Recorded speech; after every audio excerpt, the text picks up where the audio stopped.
Hello guys, मैं मुर्तजा और आप राकेश मैथ्स देख रहे हैं। आज हम 10th क्लास के लिए मैथमेटिक्स का ज्योमेट्रिकल पार्ट ले रहे हैं। एक्सरसाइज है 6.5। इसका फर्स्ट वीडियो तैयार है। फर्स्ट वीडियो में 1 से लेकर के 8 तक सारे क्वेश्चंस किए जा चुके हैं और सेकंड वीडियो में हमारा प्रयास, हमारी कोशिश ये है कि 9 से मतलब 8 के बाद 9 से आगे बढ़ते हैं और जितना क्वेश्चन कर लें, अगर बच गया तो फिर उसको करेंगे, लेकिन प्रयास करेंगे कि सारे क्वेश्चंस कर लें। क्वेश्चन नंबर 9 में कुछ ऐसी स्थिति है कि एक सीढ़ी को एक दीवार के साथ लगाया गया, तो जाहिर है कि सीढ़ी तिरछा लगेगी और दीवार को निचले पार्ट से ऊपर 8 मीटर ऊंचाई तक सीढ़ी टच करता है और सीढ़ी की लंबाई 10 मीटर दिया हुआ है। तो पूछ रहा है कि सीढ़ी को दीवार से कितना दूर रखना होगा। अगर इसका हम फिगर बनाते हैं तो हम कह सकते हैं कि ये दीवार है और सीढ़ी ऐसे इतना दूरी, मतलब मान लिया कि BC दूरी पर सीढ़ी ऐसे रखी हुई है। सीढ़ी की लंबाई दी हुई है 10 मीटर और दीवार की ऊंचाई 8 मीटर दी हुई है। तो अगर हम इसको ये मान लें तो त्रिभुज ABC, एक समकोण त्रिभुज में BC का मान ज्ञात करना है, मतलब आधार का मान ज्ञात करना है।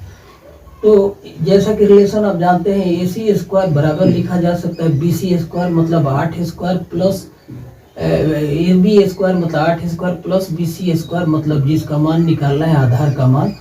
और AC का मान 10 मीटर दिया हुआ है, तो 10 स्क्वायर माइनस 8 स्क्वायर ये बराबर हो जाएगा BC स्क्वायर। और इस तरफ BC का मान हो जाएगा BC बराबर अंडर रूट में आ गया 100 माइनस 64 बराबर 10 में से 8 4 गया 6, 9 में से 6 गया 3, 36 मतलब 6 आ गया।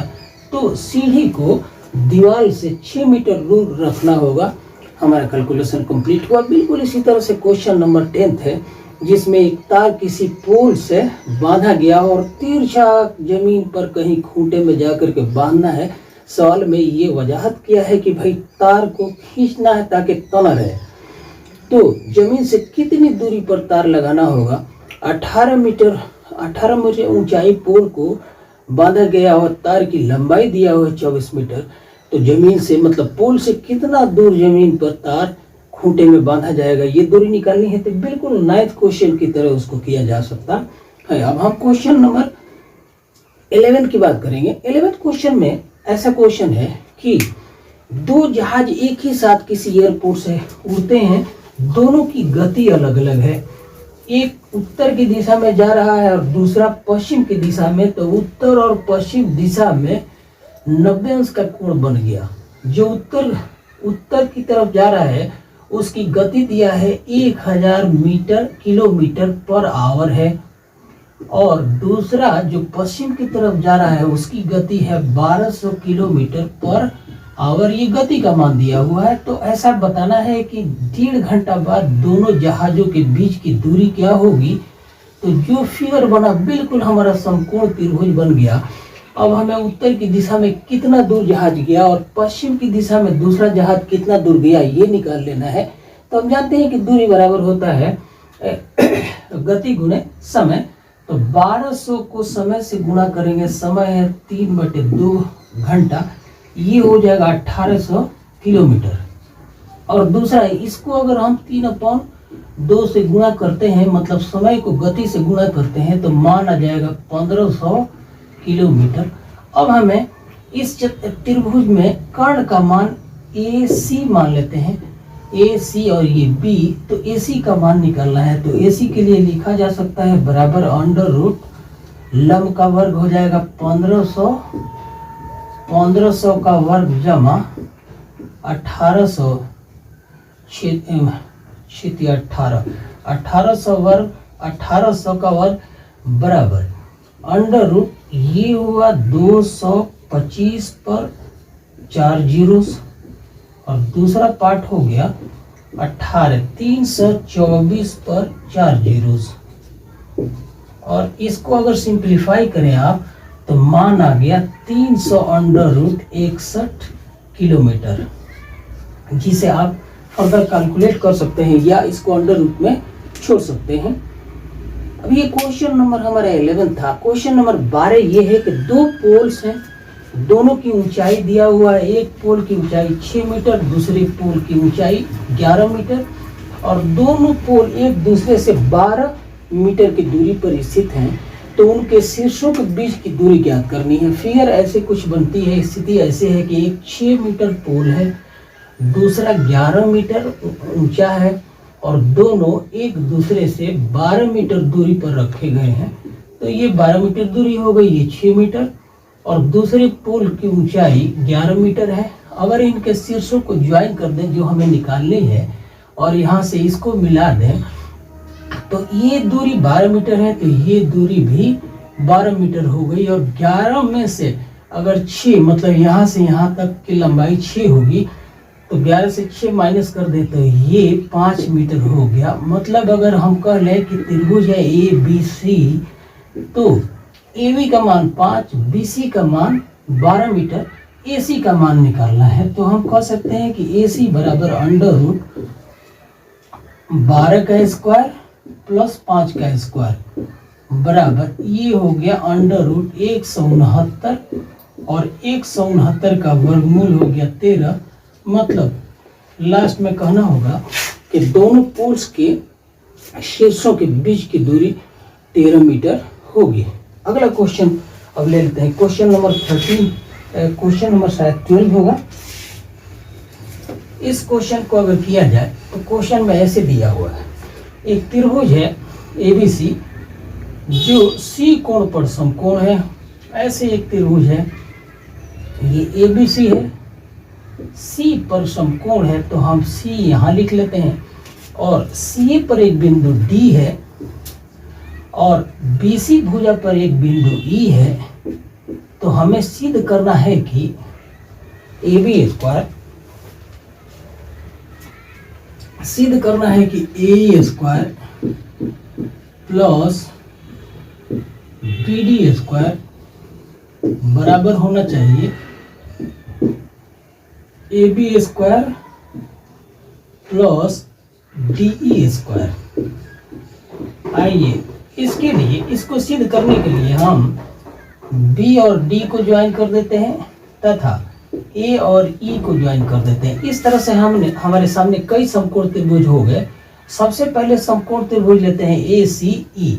इसमें AE कर्ण होगा तो AE का वर्ग बराबर हो जाएगा CA का वर्ग प्लस CE का वर्ग और इसको हम समीकरण नंबर 1 दे दें।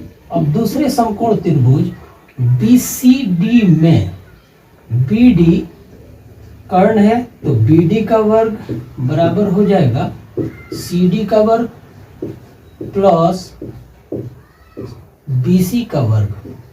और इन दो समीकरणों को अगर जोड़ा जाए तो रिलेशन कुछ ऐसे मिला कि A square plus BD square बराबर हो जाएगा, ये हो गया। दो जोड़े ऐसे लिखते हैं CA square plus BC square plus दूसरा जोड़ा CE square and plus CD square. तो आप देख सकते हैं यहाँ CA square plus BC square मतलब CA square plus BC square समकोण त्रिभुज बड़े त्रिभुज ABC के लिए हो गया कि आधार का वर्ग जमा लंब का वर्ग बराबर हो जाएगा कर्ण का वर्ग मतलब AB का वर्ग। तो इन दोनों के लिए हमने AB का वर्ग लिख लिया। और दूसरा रिलेशन CE ये और प्लस CD स्क्वायर, तो ये एक समकोण त्रिभुज हो गया। अगर हम DE को ज्वाइन कर लें तो एक समकोण त्रिभुज CDE हो गया जिसमें D का वर्ग लिखेंगे CD का स्क्वायर प्लस CE के स्क्वायर के लिए। तो हमारा ये रिलेशन आया DE का स्क्वायर D का वर्ग। तो हमने प्रूव कर दिया कि A का वर्ग जमा BD का वर्ग बराबर है AB का वर्ग जमा D का वर्ग। यही सिद्ध करना था।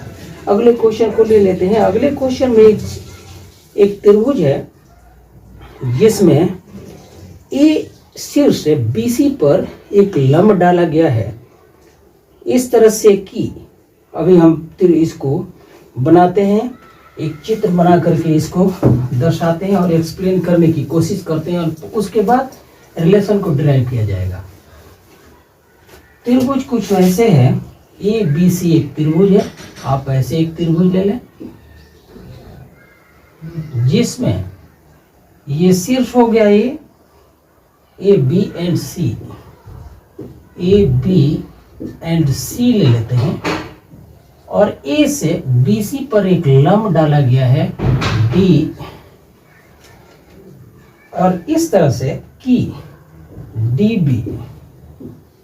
बी बराबर है 3 CD के 3 CD। तो हमें सिद्ध करना है कि रिलेशन को देख लें, सिद्ध करना है कि ट्वाइस ऑफ ए बी का वर्ग बराबर 2AC का वर्ग जमा BC का वर्ग, ये हमें सिद्ध करना है। तो इसके लिए हम समकोण त्रिभुज ABD ले लेते हैं, जिसमें AB निश्चित रूप से विकर्ण है, क्योंकि AD लंब है BC पर, तो ये कोण 90 अंश का है। तो 90 अंश के सामने की भुजा विकर्ण हो गई। तो त्रिभुज ABD में हम लिख सकते हैं कि AB का वर्ग ये बराबर हो जाएगा AD का वर्ग मतलब लंब का वर्ग जमा आधार का वर्ग मतलब BD का वर्ग।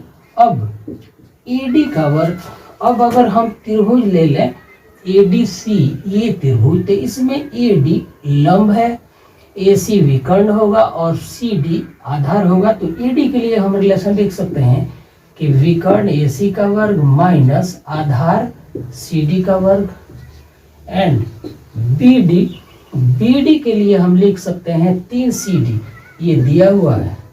तो BD के लिए अगर 3 CD लिखा जाए तो इसका वर्ग करना होगा। अब बराबर रिलेशन ऐसे रिड्यूस हो गया कि AC का वर्ग जमा माइनस CD का वर्ग और 3 CD का वर्ग, तो 3 का वर्ग करेंगे तो 9 CD का वर्ग। अब ये रिलेशन ऐसे हुआ, बराबर हो गया कि AC का वर्ग जमा 9 CD का वर्ग माइनस 1 CD का वर्ग को 8 CD का वर्ग लिख लेते हैं। और इस तरह से रिलेशन ऐसे आ गया कि AB का वर्ग बराबर है AC का वर्ग जमा 8 CD का वर्ग। अब दोनों तरफ 2 से गुणा करने पर एक रिलेशन ऐसे मिल गया कि 2AB का वर्ग बराबर 2AC का वर्ग, दोनों तरफ हमने 2 से गुणा कर दिया है, प्लस 8 दूना 16 CD का वर्ग। अब इसको सिंप्लीफाई करते हैं और रिलेशन जो डिराइव करना वो आना ही है। अब आप देख सकते हैं कि इसको हम कैसे करते हैं। अब दिया हुआ है कि 2AB का स्क्वायर बराबर आ गया है 2AC का वर्ग प्लस 16 CD का वर्ग है। तो 16 के लिए हम लिख लेंगे 4 CD एंड होल स्क्वायर, इससे फायदा होगा बराबर ये 2AC का वर्ग तो है प्लस 4 CD के लिए एक लिख लेते हैं 3 CD एंड प्लस 1 CD और होल स्क्वायर। पुनः ये रिलेशन 2AC का वर्ग जमा प्लस 3 CD के लिए BD लिखा जा सकता है, क्योंकि BD बराबर है 3 CD के, और CD को सिंगली ऐसे लिख लेते हैं। इसे फायदा ये होगा कि BD प्लस CD ये हो जाएगा BC।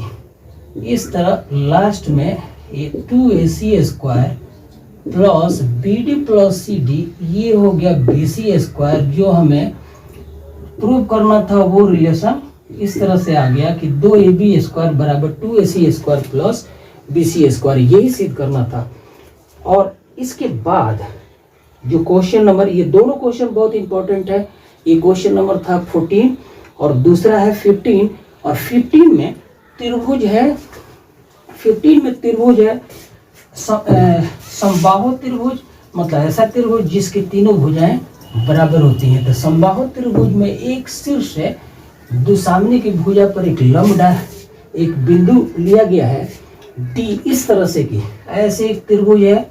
क्वेश्चन नंबर 15 में त्रिभुज समबाहु त्रिभुज है, मतलब कि ABC अगर त्रिभुज समबाहु है तो इसकी तीनों भुजाएं बराबर होंगी।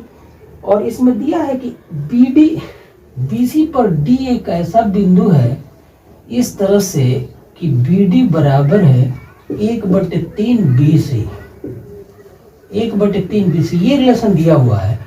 तो हम A और D को ज्वाइन कर लेते हैं और A से BC पर एक लंब डालते हैं AE। तो इस तरह से जो फिगर बना, किसी भी समबाहु त्रिभुज में यदि शीर्ष से सामने की भुजा पर लंब डाली जाए तो सामने की भुजा को दो बराबर भाग में बांटती है। तो हम कह सकते हैं कि BE बराबर होगा C के। अगर हमने AE को लंब डाला है BC पर तो B बराबर होगा C के, और दोनों को लिख सकते हैं कि ये AB भुजा AB/2, मतलब इस समबाहु त्रिभुज की किसी भुजा का आधा BE भी है और CE भी है। तो इसका एप्लीकेशन हम लेंगे। अब हमें शो करना है कि 9AD² बराबर होगा 7AB²। ये रिलेशन प्रूव करना है। तो इसके लिए हम एक काम करते हैं, त्रिभुज लेते हैं ABE। ये त्रिभुज लेंगे जिसमें AB विकर्ण होगा क्योंकि 90 अंश के सामने की भुजा है और AE लंब है और BE आधार है। तो हम लिख सकते हैं, हम त्रिभुज लेते हैं ADE। ये भी समकोण है। जिस त्रिभुज ADE में हम लिख सकते हैं कि AD का वर्ग बराबर AE का वर्ग, रिलेशन को गलत लिख लिया था, अभी D का वर्ग होगा, यहाँ D का वर्ग बराबर AE का वर्ग के लिए AC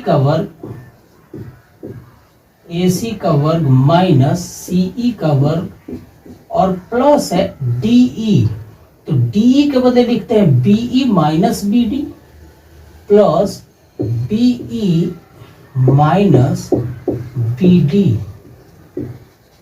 अब ये ठीक ठाक रिलेशन होगा। बराबर AC के बदले A लिखा जा सकता, AB लिखा जाएगा क्योंकि तीनों भुजाएं बराबर है, माइनस C है, C के बदले हम लिख सकते हैं कि BC का आधा या AB का आधा। तो C के बदले AB/2 लिख के होल स्क्वायर एंड प्लस यहाँ पर ये रिलेशन ऐसे आ गया कि B का वर्ग प्लस BD का वर्ग minus 2 into BE into BD। अब सिंप्लीफाई करना रह गया है। बराबर ये AB² माइनस AB²/4 और प्लस BE है। B के लिए लिखा जा सकता है AB का हाफ, तो यहाँ AB/2 whole square plus BD दिया हुआ है कि BD बराबर है 3/1/3 BC, और BC के लिए AB लिखा जाएगा क्योंकि ये त्रिभुज की एक भुजा है, माइनस पुनः B के लिए 2 इंटू B के लिए AB/2 इंटू BD के लिए AB/3 ये दिया हुआ है। तो AB/3 है, ये 2 से 2 कट गया और यहाँ इससे ये प्लस माइनस कट गया। अब रिलेशन ऐसे आ गया कि AB² plus AB²/9 minus AB²/3 और ये सब रिलेशन आ गया AD² के बदले। अब इसको हम सिंप्लीफाई करते हैं। अब देखिए, इसको सिंप्लीफाई करने पर यहाँ सिंप्लीफाई कर देते हैं। अब AD² का मान इस तरह से आया। हम एलसीएम ले लेते हैं, सब में एलसीएम 9 होगा, तो यहाँ 9AB² minus plus AB² minus 3 3 का 9, तो 3AB² 3ab²। आप सिंप्लीफाई कीजिए, 9 से इसको गुणा करें तो 9ad² बराबर 9 1 10 में से 3 गया 7ab²। तो जो रिक्वायर्ड रिलेशन था उसको हमने प्रूव किया। थोड़ा सा बीच में सिंप्लीफिकेशन में हमने ध्यान न देकर के दूसरा पॉइंट ले लिया तो दिक्कत हुई थी। और लास्ट क्वेश्चन इस तरह से है, हमें सिद्ध करना है कि किसी भी समबाहु त्रिभुज में शीर्ष लंब के वर्ग का 4 गुना और उसकी भुजा के 3 वर्ग के 3 गुना के बराबर होता है। कुछ ऐसे सिद्ध करना है। मान लिया कि हमने लास्ट क्वेश्चन 16 क्वेश्चन की एक त्रिभुज है, समबाहु त्रिभुज ABC अगर ले लें तो इसकी तीनों भुजाएं बराबर होंगी और एक शीर्ष से लंब डाला AD, तो आधार को ये 2 बराबर भागों में बांटेगा। हमें सिद्ध करना है कि AB² का 3 गुना ये 3 बराबर होगा 4 गुणे AD², यही सिद्ध करना है। अब हम एक त्रिभुज ये समकोण त्रिभुज ABD ले लेते हैं। ABD में कर्ण AB का वर्ग बराबर हो जाएगा AD शीर्ष लंब का वर्ग प्लस BD का वर्ग, और BD के लिए BD का वर्ग पहले लिख लेते हैं। बराबर हम लिख सकते हैं कि AD का वर्ग जमा BD मतलब AB का आधा, तो AB/2 का वर्ग लिख लेते हैं। इस तरह रिलेशन ऐसे हुआ कि AB का वर्ग बराबर AD का वर्ग प्लस AB का वर्ग अपॉन 4, और AB को इधर लाएं तो AB² माइनस AB²/4 बराबर हो जाएगा AD²। या इसको सरल कीजिए तो 4 में से 1 गया 3/4 AB² बराबर हो जाएगा AD² के। या लास्ट में रिलेशन के 3 टाइम्स भुजा का वर्ग बराबर होगा 4 टाइम्स शीर्ष लंब का वर्ग मतलब AD²। इस तरह से हमारे सारे क्वेश्चंस मुकम्मल हुए।